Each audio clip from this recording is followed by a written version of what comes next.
Hey everybody, welcome to Love and Relo, the voice of the relocation industry. I am your host, Ben Cross, and I am absolutely delighted to be joined by my neighbor to the north, Ken Nickel-Lane, founder of Nickel-Lane Immigration Group. Ken, how are you doing? Good, man. How you doing? Oh man, it is Thanksgiving week here in America. We are thankful, we are grateful, and we are planning to not work for most of the rest of this week. So I am super pumped right now. I got my turkey recipe, that I'm just tweaking in my brain right now. I got a lot of turkey related chores to run. And are you dry brining? Let's talk about that. Okay, yeah, let's talk about turkey. First of all, I need to understand culturally, what is dinner like in Canada for Thanksgiving? I know y'all already celebrated, so give me a rundown. Yeah, it's pizza and steak. Oh, geez. Really? No, it's so not. No, it's the same as you guys, right? You guys have like a roast dinner kind of thing too? Yeah. Well, it depends who you are, right? So for us, it's normally turkey and stuffing and sweet potato and all that stuff. Some people it's ham. Some people will do, duck or goose or something. But for the most part, it's turkey and ham. Turkey's still the tradition. Okay. Pretty much. Yeah, you bet. So we're on the same page there. So my situation here is a wet brine, a 24-hour brine that has a lot of it actually has a lot of salt, obviously, some brown sugar, some sage, and some other aromatic kind of herbs in there. You may even throw some ginger in there. You can get really pretty wild with the brine because, let's be honest, you're going to toss that afterwards. You can put some allspice. You can get nutty with it. And then I'm going to do that for about an hour a day. So it also doubles as kind of a defrost situation. So I'll put it in a garbage bag with all this stuff. It sounds sexy. It tastes great. Messy as hell though, man. For me, I moved away from that. I used to do wet brine all the time, and now I do dry brine. And honestly, I think it's actually better flavor. It's less drama. So what are you like, crusting it with salt? There's like, what is it? It's the same thing. So you basically take the same ingredients you're going to use for your wet, but you just wrap it, right? And the other thing you do is you take some of that and you put it underneath the skin, so you don't have to brush a little bit, the cavity, right? You just tuck it in, and then you same thing, but you let it sit. You rinse it afterwards? No, you leave it, right? So, you just go with the salty. Go with it, right? And because what's happening is moving in and out, but then you're also leaving it in a cool spot, so we're going to want to cool it downstairs and stuff it into. And what happens is the skin dries, right? So it's not wet when you're actually going to do it. You get a way crisper skin. Yeah, it's awesome. All right, everybody. I want you to put your comments right now because we're talking turkey with a Canuck here. I want you to come in the comments, and I want to know dry brine, wet brine, no brine. Okay, those are your three options. Don't deviate. Those are your three options. Yeah. Wet if someone says butterball, no, going to be cut off. No butterballs. That's just not done. Well, hey man, listen, it's COVID, okay? All right, we may not have options out here, okay? 1/6 of Americans are food insecure, so let's not get too picky. Steve Miser, Dayton, Ohio. What up, driver? How's it going? Bad bugger, good to see you out there. Stay safe, buddy. Vinny Valverde, Ben and Ken, cheers from Portland, Oregon. Great seeing you. Vinny is our resident chef here. Turkey is on the brine already. Smoking. Nice. All right, so let's see what Vinny's brine recipe is here. Hey, leave your brine recipe. It's dry brine, wet brine, or no brine. I need to know in the comments because it's not too late for us, most of us, not Vinny, for most of us to still make a decision here. So, Vinny, are you cold smoking or are you dry, or are you hot smoking and bringing it out? What are you doing? You hot boxing? What are you doing, Vinny, out there in Portland? Okay, you crazy nuts out there. I want to know what's going on here. He's got a 24-hour brine, 12-hour dry in the fridge, smoking turkey. Yeah, that's another thing. Don't forget to dry your bird out. If you want to get a crispy skin, it needs to be dry going in there. But dude, that's the dry brine. Right? That's why you do the dry brine. You might convert me. You might convert me. I don't know. Sandra Clary, you're making me hungry. Wishing you all a happy Thanksgiving. I am thankful for you all. I also want to know if you're watching this right now, this is the last show for the week. I took tomorrow off. We got Thanksgiving off. We got Friday off. So this is it, guys. It doesn't get any better this week. Wow, I'm the closer. You are the closer. You are the anchor leg, my friend. I'm a good closer. So I want to know in the comments also, what are you thankful for? Please put that in there because thanks is really something. Gratitude is really something we're all about here on Love and Reload. So, we're not going to talk immigration. We're just going to talk food the entire time. Yeah, let's talk food and gratitude. I think one question. So let's one thing. What about stuffing? What do you do with stuffing? Do you put sausage in yours or no? Well, first of all, stuffing is not meant to be inside a bird. First of all, wrong. We agree on that. Wrong. False. Totally got to be in the bird. Come on, you want the flavor? Get it in the bird. I got issues. Okay, how long are you cooking this bird? Because me, I'm actually a fast cook. Are you a slow cook or fast cook? No, man, I'm in the kitchen for hours. Like, I mean, I start in the morning of, I'm in there, we're starting in the stuffing like 9 o'clock in the morning, and the bird goes in early afternoon. The kids and the family might go off and do something. I'm in the house, right? How long is that bird in that oven for? Depends on how big the beast is, right? I mean, 4 hours, 3.5, whatever. Okay, because I'm a strict, and I want somebody out there. Give me somebody Google this real quick. I want somebody to Google and throw in the comments here the Gordon Ramsay Christmas turkey recipe. Okay, not the lemon one, the regular Christmas turkey and gravy recipe on YouTube. Throw it in there because that changed my life. So custard and dressing. Silver lining of COVID is that I don't have to eat my mother-in-law's turkey. We're doing a just us Thanksgiving. That means Daddy makes the bird, and I'm doing it right. And his method is actually a breast down. Okay. Yeah. Brine, dry it, butter, compound butter under the skin. Breast down, okay, hot, like 425 for like, I don't know, an hour or something like that. Yeah, you start there. Flip it, breastplate it, do it like, I don't know, 350. You're not wrecking the skin doing that because it's going to be sitting on a rack when you're doing that, aren't you? Yeah, but then you flip it, yeah, all right. Finish it properly, and then the skin crisp. But no, I think.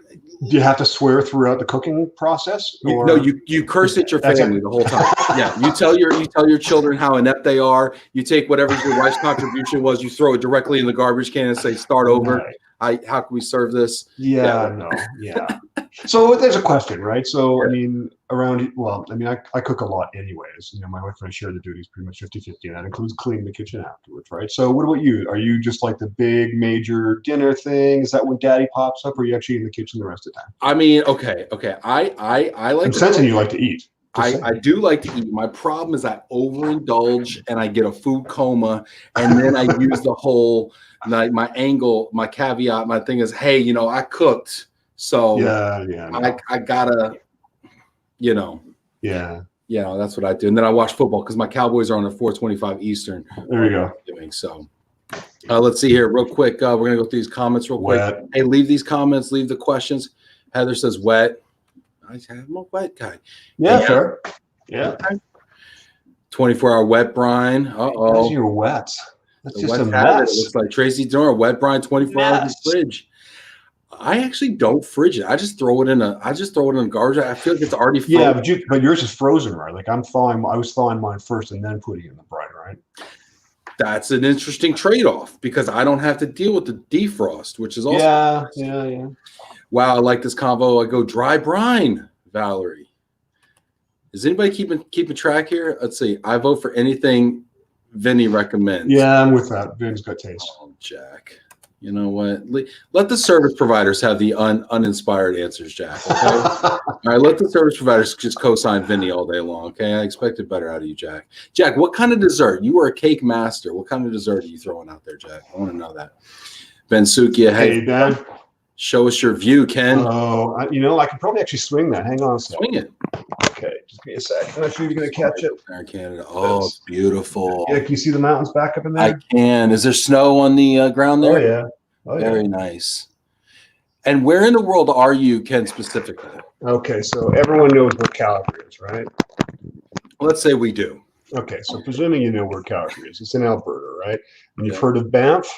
Right, Banff National Park, one of the world's most beautiful parks, right? Yeah, you're speaking to an American who's fat. Yeah, well, still, yes, I've heard of this beautiful national park. Yeah, okay, so we're in Canmore. We're right in between. Well, not right in between, but we're on the road between Calgary and Banff. So I'm like 45 minutes outside of Calgary. Okay. Right, nice fast commute in. But we're right in the mountains. So when you're coming towards Banff out of Calgary, you drive through my town, Canmore, and then 20 minutes down the road, you're in Banff, and we've got ski hills kind of on either side of us. So skiing and snowboarding all over the place. Cross-country skiing all over the place here. Trails up 5 minutes behind my house, right up the mountains. It's nice, really nice. That sounds lovely. Yeah, it's good. Sounds lovely. And you do a lot of snowboarding up there too, don't you? Cross-country skiing, snowboarding, and I've been snowboarding for 30 plus years now. So, wow. Yeah, God bless. a little while. That's awesome, man. Janet's got a question, staying on the food kick, which, I mean, let's be honest, that's all we can think of right now. Have you ever had a turducken? No, but you know what the funny thing is? There's a really fantastic deli here. It's been around, like, honestly, throughout as long as the town, it seems like 40 years or something. And they do that, and they sell it pre-done, right? So you can just order it from Valballa's Deli, and they've got this amazing product you bring. I've never done it. I've never bought one. I've never had it, but it looks cool. Yeah, so yeah, it looks cool. I feel like it's one of those things that sounds good, but in practice, I don't know. Okay. But I saw a cake that would remind me of a turkey. And it was like, that sounds like the worst of all worlds. It was like a pumpkin spice cake stuffed with like an apple pie, stuffed with like a pumpkin pie, stuffed with like a pecan pie topping. Yeah. And I was just like, and that sounds, I know what you're saying, Ben. Sounds like a hot mess, right? Yeah, but no, it looked amazing. I saw it on Instagram. If anybody sees that, you can order them on like a DoorDash thing or something. They'll ship them to you. You know, the one thing I haven't done, though, is the deep fried turkey, and I'm kind of down for that. I'm not the deep fry guy, but trying that, I mean, that just seems like a natural play. Somebody out here's got to be doing that. Oh, here we go. Or deep fry. There you go, Heather. Nice. 2 turkeys, 1 deep fry, 1 roasted. I use wet brine on both. Yeah, I bet you have to dry it pretty good before you drop it in that grease, though, because that'll cause a fire. Hey, Dan Cross. Hey, Dad. What's up, Pops? How's it going? Love you, man. Turkey is like mobility. It's important to have a strong policy, but also and everyone has their own strong opinions. Oh, man. Rob, that is the quote of the week, Rob. Wow, taking it down a couple of different levels. Fantastic. Oh, Janet, so grateful for Ben Cross. I'm grateful for you too, Janet. It's dressing, not stuffing. Yeah, depends where you're from, right? Here it's tubes, it's not beanies. Can we just get on with that? You know, it's a thing. The tubes, not beans. Apple cider, brown sugar, ginger, cloves, bay leaves, rosemary, garlic, smoking in one. Yeah, that's good. Almond wood. You fancy. Gosh, it's just all about the details. Vinny's amazing. Yeah. Valerie, so grateful I get to go back to Colorado next week to spend time with parents. Be safe. All right, Val. Let's see here. Heather says stuffing in the bird. Very interesting. Girl. Tracy's thankful for friends, family, children, husband, dog in that order, and my New Jersey warehouseman and mover members at Bank Cross. Hey, Tracy, congrats on the being the new chairman. Attaboy, the maple syrup. Haven't done it. That sounds cool. What in the world? What is this? You know about this? Madman, that Vinny. This is like a Canadian conspiracy to infiltrate. Yeah, Vinny's so not Vinny Brazil. This is all very amazing. He's just adopted, right? Vinny's incredible. Vinny's incredible. And all right, let's get into some real. Yeah, sure. Let's talk about some other stuff. Jack's just screwing with me now. He's just going to co-sign everything Vinny says. Oh gosh, this is fantastic. Okay, one last. Is he trying to get a contract? Is that what's going on? It certainly that's the funny thing. Jack's a corporate, Vinny's a corporate. They can't agree. If the corporates start agreeing, we won't have a show anymore. Yeah, I need somebody to dissent here. Oh, those pesky corporates. Vinny Valverde deep fries amazing. Injected with oh my gosh! Why don't you inject it with a caipirinha? Keep it real. I was going to say, right? Oh my gosh, this is fantastic. Oh, I love the thankful stuff too. Let me know. Emily, good to see you. Say what's up to Joe. One more question, just a curiosity. Who all's traveling for this weekend, right? That's a big issue down there. I mean, for what's worth, Canada, we're no gods these days. We're blowing up right, left, and center too. So we're suffering like crazy. But it sounds like huge travel still right now. Is a lot of people traveling? Yeah, who's traveling for the holiday and who's staying put? Man, it was a game time decision for us. I think we're not traveling, but I haven't bought the bird yet. You know what I mean, Ken? Yeah, okay. So yeah, but let's talk. Sure, let's talk about travel and everything. Tell me a little bit. Let's talk about immigration. Sure. Where are we right now? What's the deal up in Canada? Set the stage for us, if you don't mind.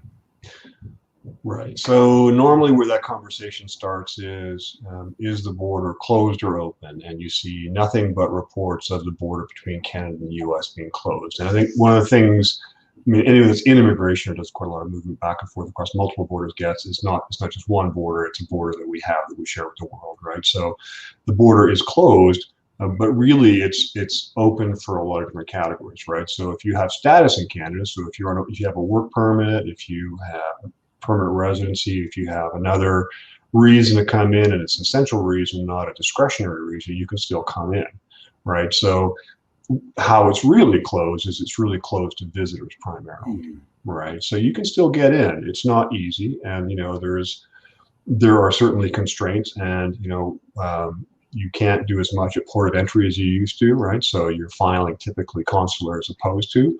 But I think one of the things that I'm seeing, and I've been seeing happen in bits and pieces, is that our border is increasingly opening, but it's very siloed, right? I was talking, one of my buddies is a lawyer in the US, we talk about it as being a drip feed, right? So, we're fundamentally closed, but we're opening categories, and we have only essential workers coming in, but there's exceptions and there's exemptions. And we're seeing pilot programs to get rid of quarantine, and that's moving forward. Interestingly, that was triggered in Alberta, right? So there's a lot of these other pieces, and we are slowly opening, but the idea of a wholesale across the board opening, not going to happen, right? You're not going to see that happen until sometime next year at the earliest.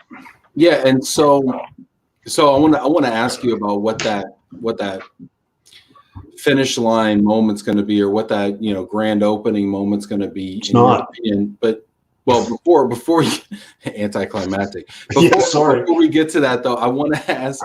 It seems like COVID cases are more rampant than ever here in the U.S. I hear Toronto and some other areas in Canada are also experiencing some flare-ups, and yet it seems like we're also more open in many ways, in many areas, than we have been.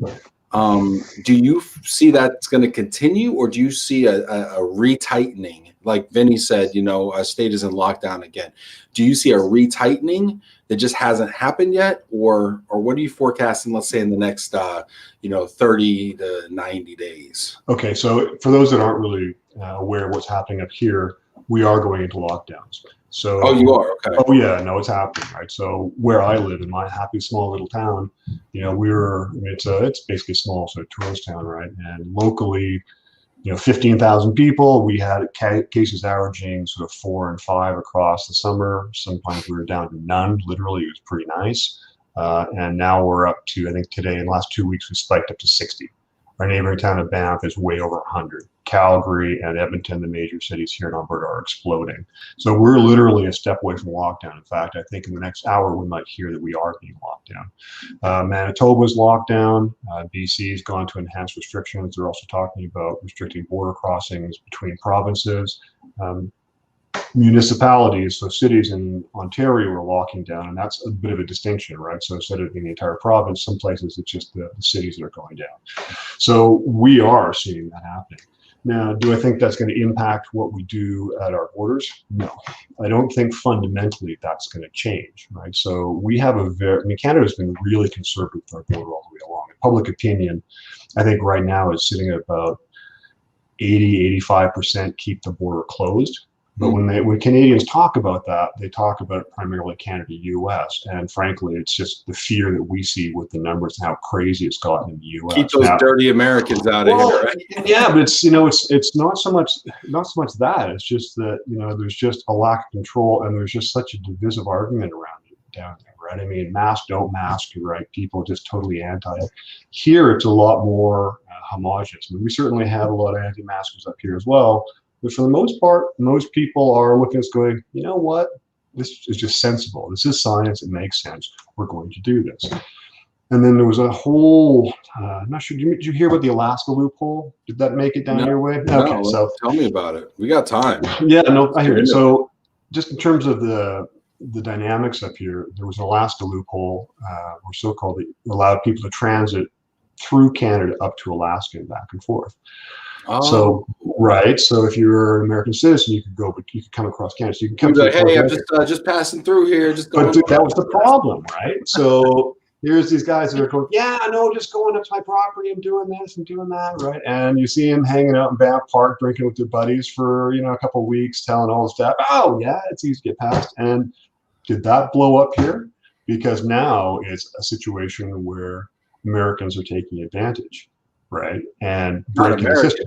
Well, no, but you think about well, I know, right? But it really created a bit of a storm here because it was all the things that people didn't want to hear, right? It was people coming in and taking advantage of the system, not paying attention to social distancing rules, possibly coming in and being sick and not doing it, and things exploding, right? So that really was a huge deal here, and just, I think, reinforced public sentiment that we need to keep the border closed to anything but essential. But I mean, realistically, if you've got a reason to be in Canada, you've got business you've got to do here, you've got a work permit to be able to do that, you can still come in. But I think this whole issue of the border getting opened, yeah, not so much. And Canadians fundamentally just don't want to see it open. So that's just one of the reasons why the Canadian government has been opening, but it's been opening in a very specific and prescribed manner. So they're opening specific streams, right, and doing them one at a time, and typically not making a loud noise about it. But as an example, was October 18th, international students were allowed to start coming in. And that's kind of a deal, right? Because it's a huge part of revenue stream for our schools, and it impacts our students as well. And it's really a huge pusher for the economy. But what was really interesting about it was that they opened it up regardless of where you're from. So you could come in from anywhere in the world, as long as you're going to the right school. You had an approved designated learning institute. They had an approved protocol for dealing with quarantine and social distancing, right? But that to me was a huge signal, because it tells me that under the right circumstances, we'll still bring people in. They still had to come in quarantine when they came in. But, fundamentally, what's quarantine, like 14 days? 14 days, yeah, right. And as long as you have, before you come in, you've got to file a plan and make sure then you get checked on and all the rest, right? And there's significant penalties. So the Americans can come in as well as we're going to school, and we've quarantined 14 days. But this is kind of my point, right? It's siloed, right? So this stream can come in, right? And then there was a lot of issue about folks being able to come in that were separated, star-crossed lovers that had been dating cross-border and couldn't get in to see their, and all those sorts of things. Well, they found ways of doing that. So again, there's exemptions if you're in a long-term relationship and can prove you're in a long-term relationship.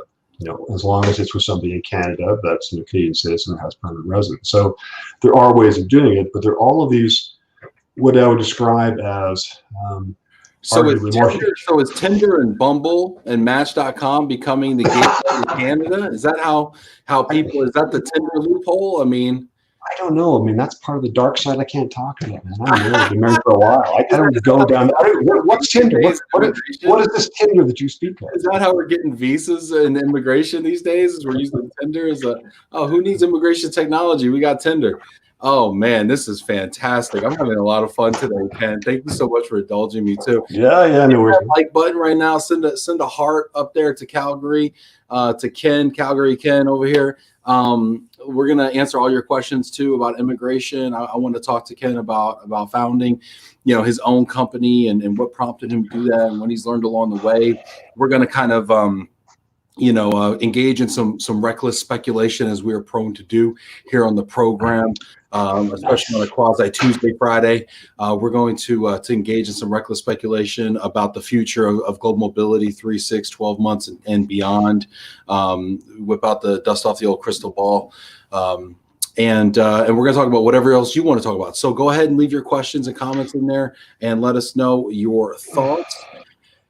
Ken, so now you talk about some of the streams that are happening now, and some of the trickles that are happening, and some of the slippery slopage that's going on as we speak. Okay, that's a little snowboard reference there for you. When is it open? When's it going to just happen? Like when's global mobility back to usual? From a global mobility perspective, at least, I presume we're just talking into Canada at this point. Are you talking? Yeah, let's talk about Canada. Okay. We can use Canada as kind of a proxy maybe for other areas as well. Yeah, well, the funny thing is, I don't think it's really that heavily stalled coming in here, right? I mean, we're still getting people in. It's just processes take longer. There's more restrictions, right? I mean, when you want to talk about things being completely open, I think you're going to see a progressive lessening of restrictions over the course of the next 6 to 12 months. In particular, I think in Canada, you're going to see a fair number of things happen over the next 5 months that are going to be very positive towards being able to bring people in. And one of the things we talked about briefly earlier was this issue of quarantine, right? Mm. So, if you're coming in for a short-term business trip, or let's say you're doing some commissioning on a project, you got to come and bring a team in just to get something triggered, you sold somebody some equipment or something. That's a challenge. You've got quarantine, right? But you can, if you've got the right plans in place and you've got the right approvals in place, you can still come in and not have to quarantine for that period. And to go further, there's a pilot project in Alberta that we talked about as well to reduce quarantine. So if you test when you land, you can be, as long as you test negative, you can come out of quarantine as long as once you test negative, you test again in 7 days, right? Pilot project is being piloted here in Alberta, and the intent is that it'll spread across country. And this is one of the things that a number of my colleagues and I have been talking about across the U.S. is, how can we work within some kind of tested protocol to come in? But this is the beginning of this, right? So from what I know, it's going well here in Alberta. They also did some testing around Pearson and Toronto. So I can see some of those key major centers opening up sort of sequentially over the course of the next 5 months or so.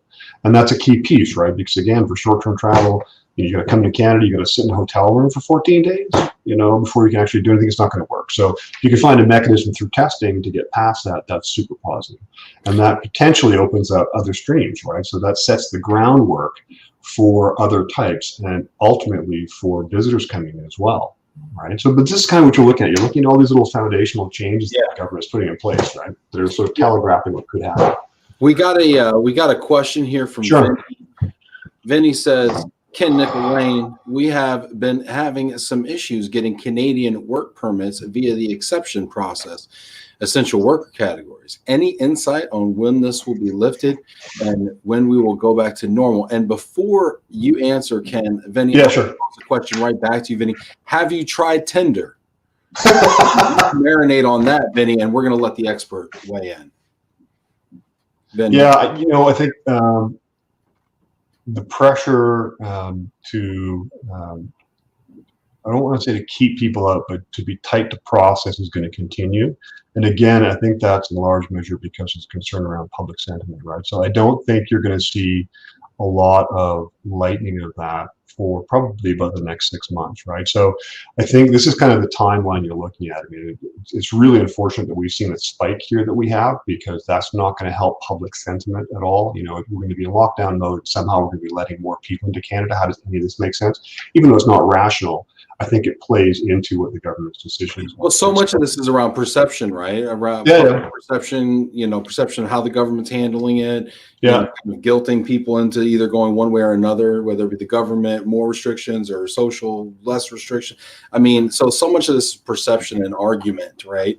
And that's why, I mean, to your point about it, it's not necessarily following logic. What is it? What is it tied to? I mean, I was kind of expecting you to say, vaccine, right? I mean, that's always people ask me, and I always say, well, when there's a vaccine, I think you're going to see the light switch turn on, but you don't seem to really think that that's necessary. No, the vaccine is going to be a major factor, right? But it's going to be timely, right? So when is that going to take place? I mean, the vaccines are going to get rolled out over the course of the next 6 to 9 months. Right, so it's going to go through essentially. It's going to go through hospitals. It's going to, certain classes until we get to the general masses. So how long does it take till we get to the 50, 60, 70% mark?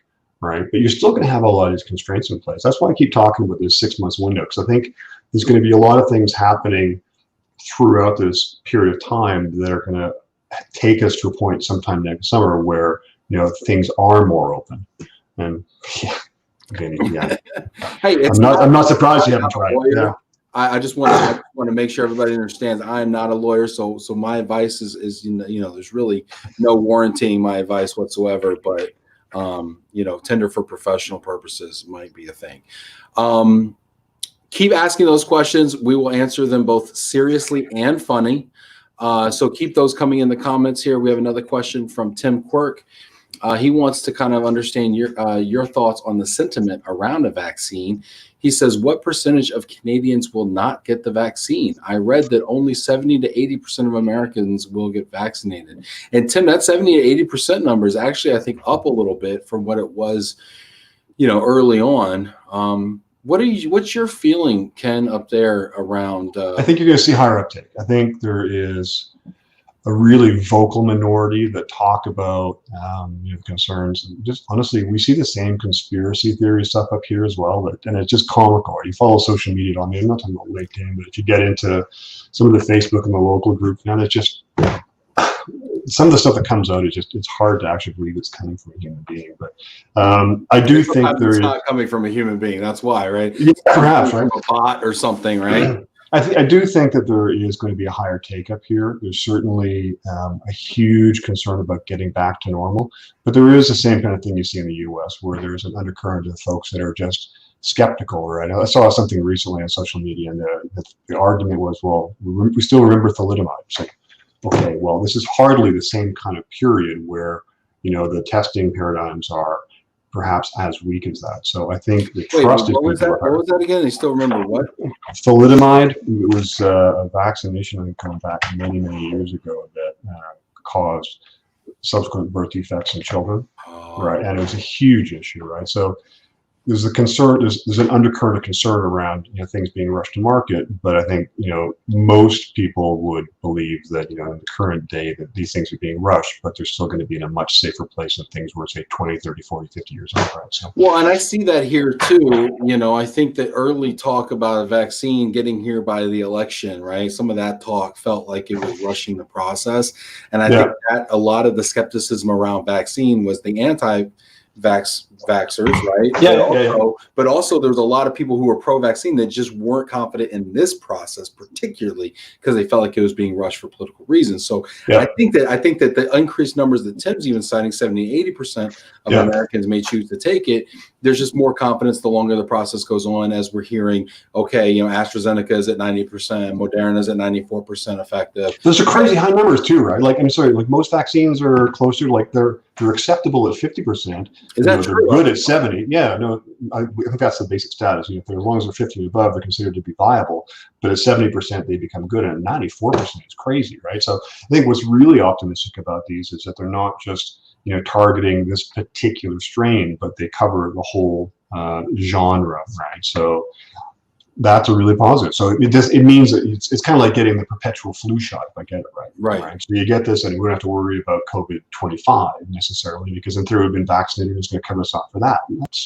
And that's going to bring confidence, right? I think that's really what you're going to see over the course of the next several months, at least here in Canada, is that as the vaccine starts to roll out, public confidence is going to increase. You're going to see the numbers starting to drop, and things are just going to get better. And as public sentiment changes, I think you're going to see the border shifting. So kind of going back to Vin's question, when are things going to get easier? Well, you're going to see less concerns about someone being as essential, right? We're already loosening, right? I mean, I'm sorry, but the government's saying that, well, as long as you can prove to us that you've been in a really long-term relationship with someone in Canada, you can come up.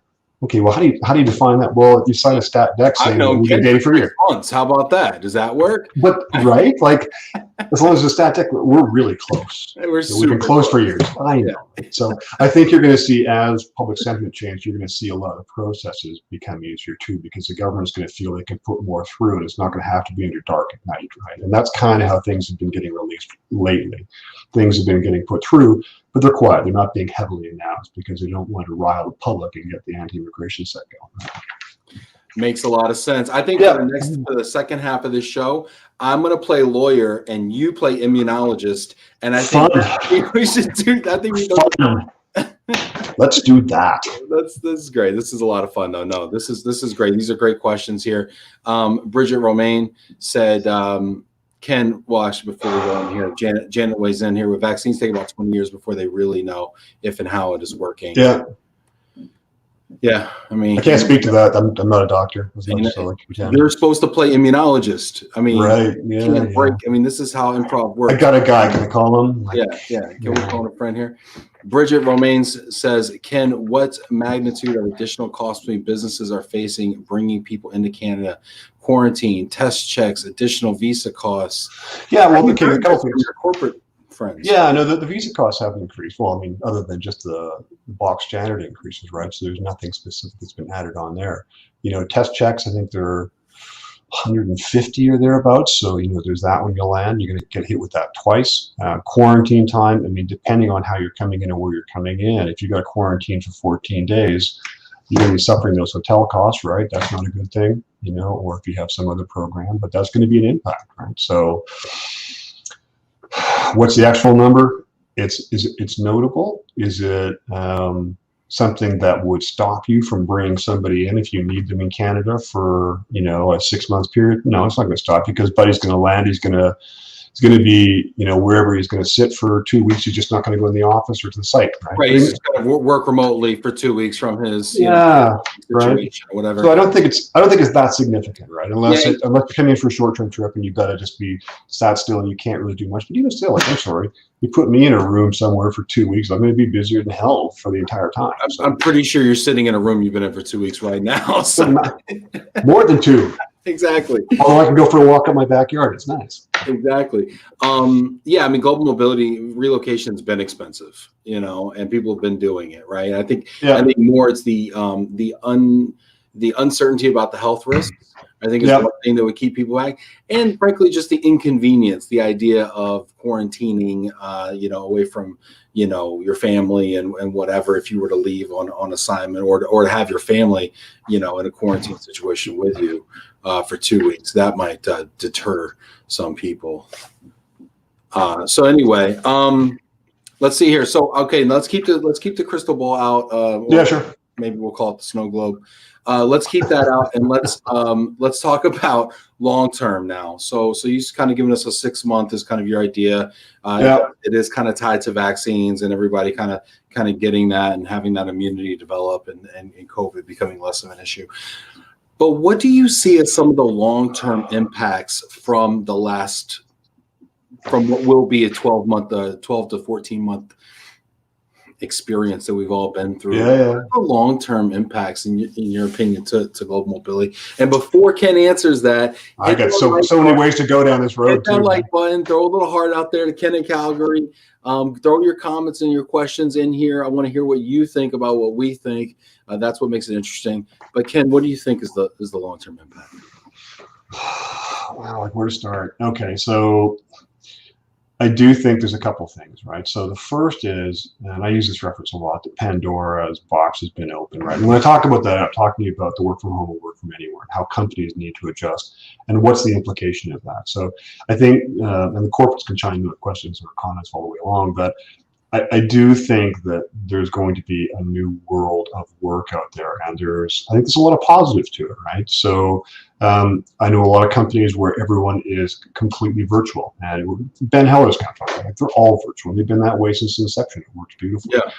Right. Other companies, it's not going to work. I mean, if you're a mover, you've got to physically be there. I get all that, but there's still, the room to be virtual. I mean, when I was with my previous employer, I mean, I was on the road 2 weeks out of every month anyways, right? I was in the office for maybe a quarter of the time. Otherwise, it was front and back and traveling at home and all the rest. So I think you're going to see that's not going away. And I think technology is going to help that.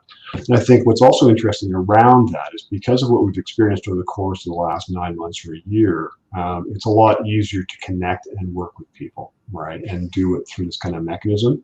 And I don't think it's quite the same business culture that it once was. And I think that's really cool.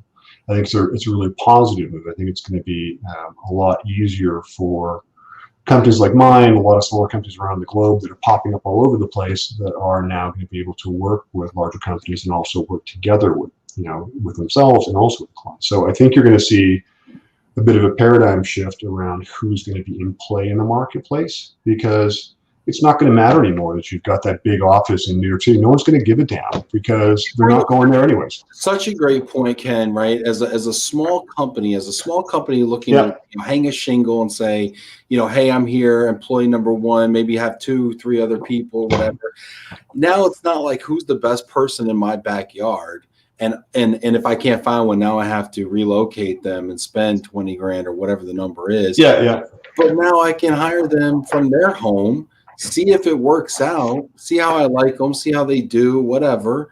And now I have access to the best and brightest as long as I have a work from home or work from anywhere policy. And I just think that that's going to give such a leg up to the small upstarts and to I think small businesses are going to have an enormous renaissance right now. So I agree. And I think there's a couple trends here, right? So there's the one that you've touched on, but there's also, the other where you've got people like me and a lot of the folks that I do business with around the globe that are, known in their field and are known to be, I certainly wouldn't call myself an expert in it, just reject the title, but are known to be strong in their area and people that you would naturally kind of go back to when you can't get what you want from somewhere else. You're seeing a rise of that all over the place.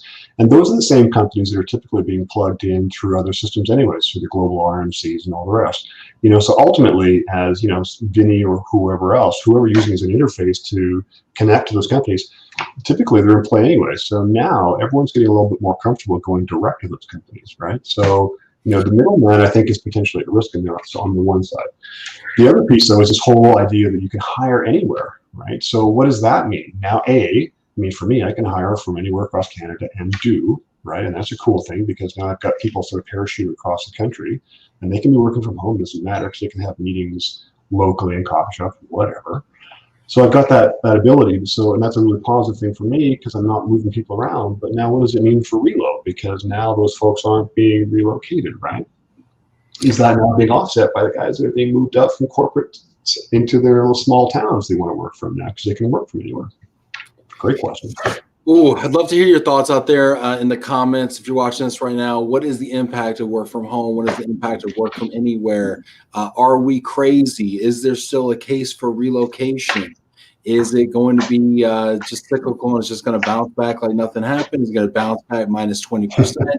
Is it going to go away 100% over the next 3 years?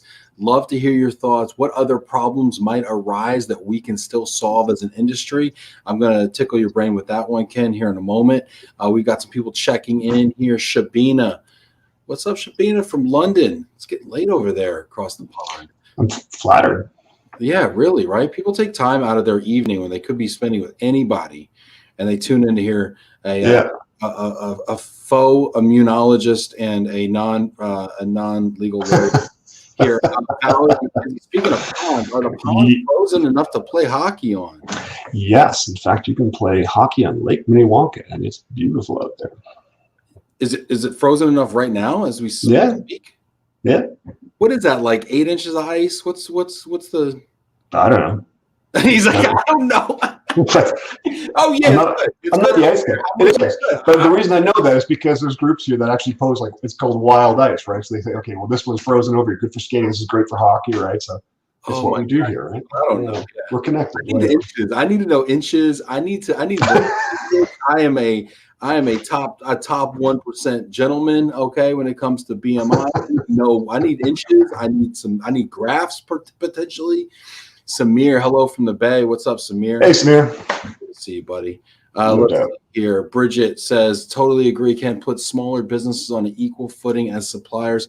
Now about quality delivery and locational presence rather than being near corporate. Well, and it's also about agility too, right? Because if you're going, one of the things that sort of triggered all this for me was about a year and a half ago. So I was doing a debrief with someone, and the company I was working with didn't win a particular bid. It was a good sized bid. It was about 12 countries thereabouts, right? And it would have been a good fit. But her comment to me, and she probably listened, but it make me smile. But her comment was she didn't want to get lost in the machine, right? And she didn't want to feel like she was the small player in a big system and just get ignored, right? So she went about it. She connected. She made her own network. And she found the companies that were, network partners that were our go-tos, and she just connected the dots, right? So now those same ones are part of her network and running the program, right? So I do think there's going to be a lot more. Fascinating, because that's fascinating because you could do that, and help me understand if I'm understanding or misunderstanding. Yeah. So if I could be an RMC, a relocation manager. Yeah. There's no home sale. I know the term home sale because I know where people are going to come out of nowhere and snipe me for this. But let's assume there's no home sale. The rest of it, really, there's no license to be a relocation management company. So I could be a relocation salesperson. I could have a consultant sitting in Dallas, Texas. I could have my immigration office in Calgary. I could have my moving office in Seattle. I could have my temp housing company based in London that handles my global corporate housing.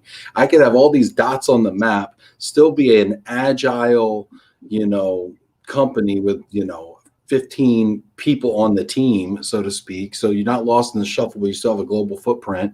Yep. And if you don't like one of the service providers that I partner with, I can say, okay, well, I'm gonna erase London. Now my corporate housing company is based in Chicago, and they're now, I mean, I'll paint you a bit of a different picture. So I'm a corporate. I've got 7 countries. I'm struggling trying to find suppliers that'll cover all those. You can come to me, and I could hook you up with providers for 40 countries, literally in 20 minutes. Mm-hmm. Right, and connect you with those dots. And those guys can help you. Typically, they're DSP. Sometimes it's straight immigration, but if they're just straight immigration, they've also got DSP, right? So there's all kinds of ways you can create these solutions these days. And I think that's the fascination, is that people are realizing, you know what, I don't necessarily need the big machine to get all this done. I could probably just get this put together this way. And I think now with people's comfort with technology, and particularly the other pieces, right? The Slacks, the WhatsApps, and all the rest. I think those are playing a much bigger part in the equation, because you can reach out and find people and connect them through all kinds of mediums. And as long as you've got the providers you're comfortable with and you feel they're properly vetted, you now can put a system in place. It just depends on what kind of reporting technology and case management you want. But there's all kinds of opportunities there. Yeah, I was talking to a president of a relocation management company before, and we were arguing technology. Yeah. And I was arguing that all the technology you could possibly ever need has already been developed. It's really truly about process and how you plug it all, how you fit the pieces together. And that's where the true innovation is going to be over the next few years. Totally agree. At the end of the day, we're just swapping information and uploading files. I mean, that's pretty much what we're doing here, and all that exists. So you could actually have a Slack-based service delivery model where you deal with your transferees via Slack and not email, and you can add everybody that needs to be added to the conversation to keep everybody looped. As one possibility, you get into issues around case management controls and all that, but realistically, everybody in their own backyard is going to have their own system. We've got our own case management system. My partner in South Africa does, my partner in Sweden does. They all have different systems, right? Part of the challenge is when you start meshing with the big players, and now you've got your own system you've got to manage. Now you've also got to manage theirs, and you've also got to fit in clients. So you have this increasing chain, this increasing separation. If you're in the industry, you get all that. I'm just saying, I think now you're seeing the rise of technology that is sort of short-circuiting the need for some of that. And I think that's going to be the really cool play, is when you see over the next year and change more technology coming out that allows people to connect a little bit differently in platforms that are a bit more open, right? And Slack's one sort of example of that, but I think there'll be more industry-specific kind of models. And I've seen some at conferences over the past couple of years, but I think those guys are going to rise more, right? You're seeing a few companies already starting to pop up there doing that. Romesh from Bridge Immigration, have you talked to him? Who? Romesh Badani from Bridge Immigration. Okay, should get him on at some point too, because he's playing kind of in that space where he's helping to connect the dots in different ways. And I think you're going to see a lot of those kind of changes. You're just going to challenge the establishment a bit more. Yeah, I think open systems are going to win also. Yeah. There's already too many closed systems that stand alone but don't talk to other systems. And the last thing people want is another platform and another password. That's just one thing that I'm sure about. Rob says states and provinces will want their tax money. I think he's talking about work from home. I think that's talking about work from home, work from anywhere. Samir says, I hear over and over again that companies now believe they can make work from home. Amen. They didn't necessarily buy them before. What's that tipping point, you think, Samir? What's that tipping point, Ken? What do you think? I think what's interesting is the tipping point is more on the individual than it is on the employer, right? Yep. So, what do you mean? Well, what I mean by that is, it's funny, I was talking to one of my partners, and she was saying that a good friend of hers just turned down a job because they would not allow her to work from home. So you want key resources.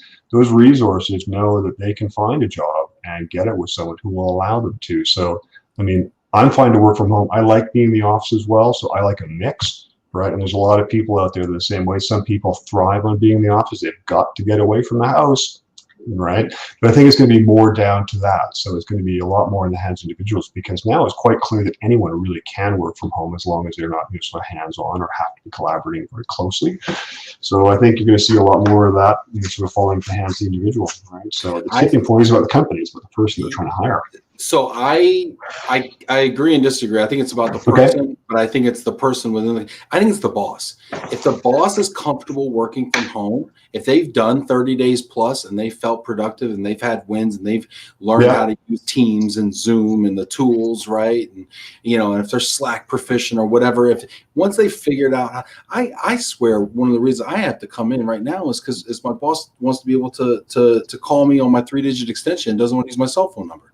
Like, I literally think that's probably 50% of the reason I'm standing here right now in this office. So I think that as soon as the boss is comfortable with the tools, I think you see adoption. I know, but think about that, right? Because I've seen that where there's been polls where, what do you think? As a boss, do you think this or this? Well, and the bosses that say, no way, man, they're all coming to the office. Well, I'm sorry, man, your company's going to go down over time because people aren't going to want to work with you. So I think that kind of draconian headset is going to be is drifting, right? That's right, because you're A players. I consider you an A player, right? Aww. You're like, I'm a work from home guy. You give me the option, but I need the option, right? I think you see A players saying, no, I want to work from home. I require it. It's no longer a nice to have. It's a requirement for me. And so if that's the case, if that premise is correct, which I believe it is my premise. Yeah, I agree.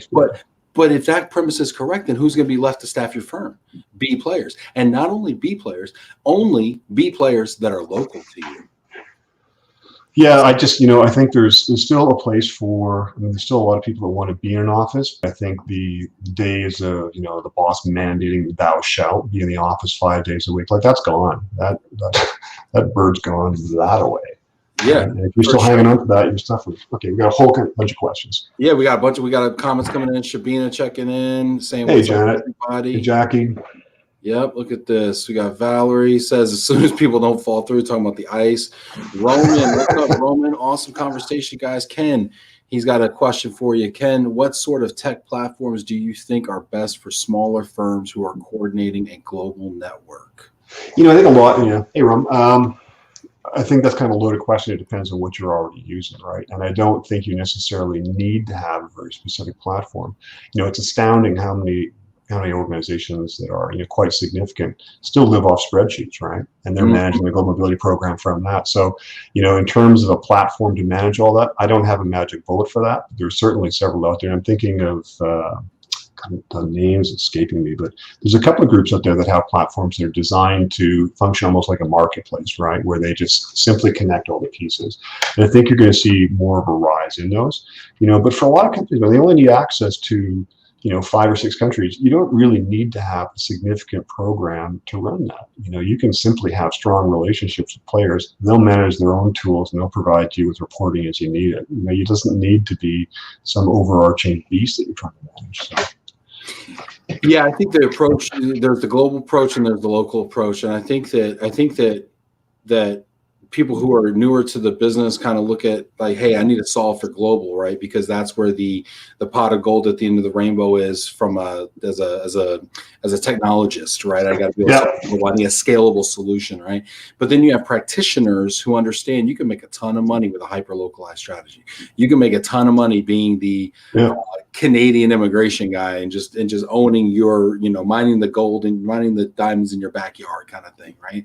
And so they're different models.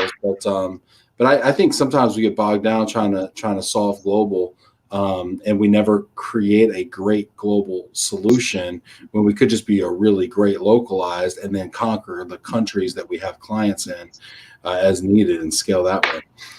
Janet, does work from home situations and or lack of one-on-one meetings make it difficult for companies to onboard new suppliers? Yeah, it doesn't, not from my perspective, but I'm not also a large corporate, right? So for me to onboard without face, I don't care, right? Yeah, I would say onboarding employees is probably harder, right? Suppliers, it's like, get it, got it. Yeah. Cool. Employees, it's like I need 2, 3 weeks, 4 weeks. But I was talking to somebody from Stantec, they're a big engineering firm, right? The lady was in HR. I think she had something like 5 or 6 people on her team that had been remote for 2 years, right? And just think back, that's way before COVID. They were onboarding people, and she had people on her team that she had never met in person, and they were all performing beautifully, right? So is it hard? Yeah, but if you're good, I'm sure you can figure it out and make it work, right? But that's the key: is you need to have a program to do it properly. right? But it can be done. Yeah, I agree, and like Microsoft Teams and some of these things are getting better at virtualizing the office experience and kind of getting these pop-in moments, and even the way that they put people on the screen so that they're all like in the same auditorium, they're doing things like that. I think that's just going to continue to get a lot better. I think people just, I don't want to get too much on a track of, all need to work from home forever. And I think that's the ideal. I think there's still just this need and desire for, interpersonal communication and being face to face. And I miss that myself, man. I'm a conference guy. I love being at conferences. So it's painful, right? But at least we've got some good substitutes to get us through. Yeah. But see, I'm feeling very much like the feeling I would feel being across from you in a real life situation right now with you. Maybe there would be a handshake, maybe a little side, a little arm, thing. But there's not the interlopers, right? Maybe I try to talk you into a cocktail or something. Who knows? Hard conversation, that. You know what I'm saying? Exactly, right? But I'm still getting, I think, probably 80% of the experience, the Ken Nicolane experience right now. Yeah, you're getting pretty close. Jackie says it used to be work from home jobs were really hard to find, but now people expect at least some work from home as part of their bang on, Jackie. Yeah, Vinny, work from anywhere is only suitable for some companies due to legal and compliance risks. Let's talk about this, right? Work from home is doable if the employee remain in their work location state. However, the main problem is that employees are moving all over the country and world. They do not realize the amount of risk they are putting themselves and the company in. That is where we come in. Vinny, that's a phenomenal point. I would think pricing a pickup truck and a fifth wheel trailer. I was like, let's take this show on the road, babe, But I think that's a key piece, right? So what is the role of mobility and what do they do at this point, right? Well, I think there's a huge component around this is developing these kind of programs where people can compliantly work from anywhere, right? Why wouldn't you want to live on a beach in Costa Rica? Why wouldn't you be that person working from Malta? Yes, holidays to you. Right? Like there's all these options out there, but it's nailing down how you can do it compliantly. And once you figure that out, life becomes pretty good. But I think even just a short-term thing, right? Where you're talking about what's happening around San Francisco, people are moving to outlying areas and smaller communities, right? That's still a net win, right? You're staying in the same jurisdictions, there's no tax implications, no drama. I think the work from anywhere is where we go at some point, but the tax and the immigration side is a challenge, right?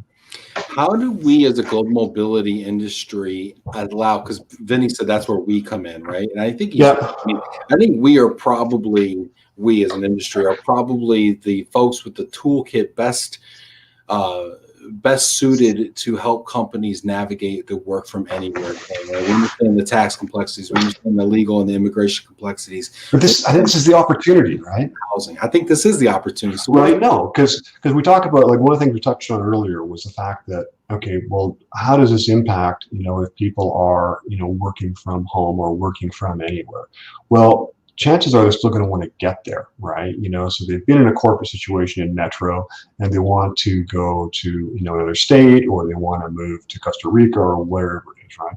Well, now how does, the global mobility program of that company fit into this and help that individual? And I think this is where there's a really interesting opportunity, because if I'm working for company XYZ and they've got a great relationship with this relo company or this chain of suppliers, why wouldn't I want to tag into that? Because the company's not going to help me move to Costa Rica.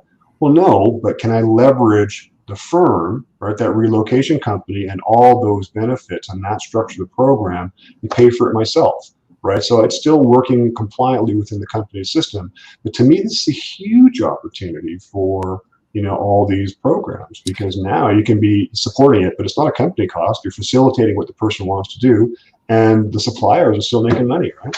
Well, I think, if you're willing to work from Costa Rica on the beach and make Costa Rican wages, the company might say, okay. But I think that's a real conversation, right? I know that was something that was propping up when people were saying, okay, well, I want to move from, the Bay Area and I want to move to the Midwest, so what happens to my salary? But now that becomes a discussion point, right? The company might want to bring you down to, Midwest small town salary, and you say, well, I'm still this guy, I still bring this knowledge to the table, guess what? Regardless of where I am, you're paying that salary. So, but that's the negotiation point. And it might be a meet in the middle thing. I could foresee a company who is a very progressive new company with a small workforce, maybe, who says, you know, we want to make it part of our talent strategy to enable work from anywhere employees, right? Yep. So we're going to go out. We're going to make our talent brand the work from anywhere company. And you could be in Costa Rica, you could be in Miami, you could be where, and they use their global mobility company to say, I want to know on a map where all my employees, it's almost like when you go buy a timeshare, right? You sit down with the sales guy after you've been at Disney for 3 days and they say, okay, where do you want to vacation next year? You know, and they open up the map, but, you know, could show me on the map and say, hey, you can live in any of these places. Yeah, okay, we've got temp housing set up in these places too. If you want to take advantage of a 30-day, 60-day, whatever temp housing arrangement, we know that you're tax compliant if you go there because we have an entity or whatever. Yeah, check in and let us know where you are, and now your paycheck will be reconfigured and everything will be compliant legally. And from an immigration and work visa standpoint, we have compliance in these countries. Let's say, could almost give me like a passport feel that says, you know what, Ben, you can work in any of these 15 countries, you can work in any of these 30 states and provinces, you know, whatever. And it's just, you check in like you're checking in a hotel, and your payroll and everything is compliant. I mean, and I think there's all kinds of variations on that can also work. Where you get into a lot of hangups is around the immigration side, because why do you need to be in that country? But you're also seeing countries around the globe now putting their hands up saying, hey, we'll help you with that. Because they're recognizing that's a major opportunity for them, right? They just need to find a structure so that it fits with their overall immigration strategy, you know. But, you know, I'm thinking of like Estonia is one. I saw something pop up from somewhere in the Nordics popped up recently, where you could be there for 90 days and suss things out, and they could figure out if they could work a path for you. But I do think that countries around the world are going to start looking at this, because that's kind of a new war on global talent, isn't it? Right? Because if you can attract all these people into your country, then okay, well, you're still getting the tax base, exactly, right? So you don't care, right? They're still contributing to the economy. The job away, because it's a job that wouldn't have been there. They're there almost basically on vacation or for a lifestyle. So as long as they're paying the local tax, why do I care, right? Yeah. I don't care where. I don't care who's sort of paying the bills, as long as, you know, as a country, I'm getting my, you know, pound of flesh out of it. You know, so I do think there's all kinds of really cool opportunities, but as a company, you've got to be pretty forward looking. I'll come back to Ben Heller's company price point, because I don't know if their program is quite that crazy, but, you know, I know he's got people all over the place, right? And he's specifically, right? And he can make it work. Okay, a bit more questions. Yeah, we got a couple more, and we're kind of out of time here, but let's just honor the people that have checked in. Victoria, what's up, Victoria? That's part of the market I want to tap into. Companies maybe only providing a lump sum. Companies who don't really have a relocation policy with a small workforce, or even employees moving on their own. But I think employees moving on their own is the key play, right? So if you can, I mean, ultimately, if the guy wants to move on his own volition, here, yes, to your point, that, you know, we've got, you know, this is a structure, you can move here, here, here, and it works compliantly, but you're going to be paying for this. But guess what? We'll let you have access to the perks of our relocation program, right? And you can take care of that yourself. So the relocation companies all stay in play. Everyone wins out of it, and it's still nice and compliant. Right? And it has to be a super fluid user experience, just like going on to you know, another service that they use. Yep. Vinny says, Jack, completely agree. Work schedule flexibility is where we will stop. Jack says, Vinny, well, everyone makes work from home sound so simple, but is complex on a larger scale. Yeah, for sure. It is. And I think smart people are able to make very complex things simple. And I think that is the opportunity for us as global mobility professionals to make the very complicated world of tax and immigration and logistics and corporate housing simple for our customers. And I think that's when we win. Exactly. So I want to just, you know, we're a little bit over time. You know, thanks for kind of going on this amazing journey. Thanks to all the people who have checked in with comments. If you haven't already hit that like button, to throw a heart out there to Ken in Calgary up there. But Ken, I don't know, and I know you're 45 minutes outside of Calgary in a way beautiful area. But I wanted to give you an opportunity just to kind of finish us up here with a final thought. I was just thinking of a quote from a local company. It'll make you laugh. It's the Canmore Brewing Company, and they've got a little tagline on their cans, and it said, think outside. There is no box. And I think that's kind of where we're going with this whole conversation, right? Is that if nothing else, this last year has really opened our minds a lot, right? And I think you really need to sort of sit back, look at it, and absorb that. And if you're a company, you need to think in terms of how you can capitalize on it. And just as we sort of wrapped up here, I think we came up with a lot of really interesting ways the industry could move and take advantage of these trends, and some ways that corporates could be, changing up their programs. And yeah, it's not easy, but you know what? The winners are going to be the ones that find ways of doing all those things. And it's people like us that are going to be a part of that solution.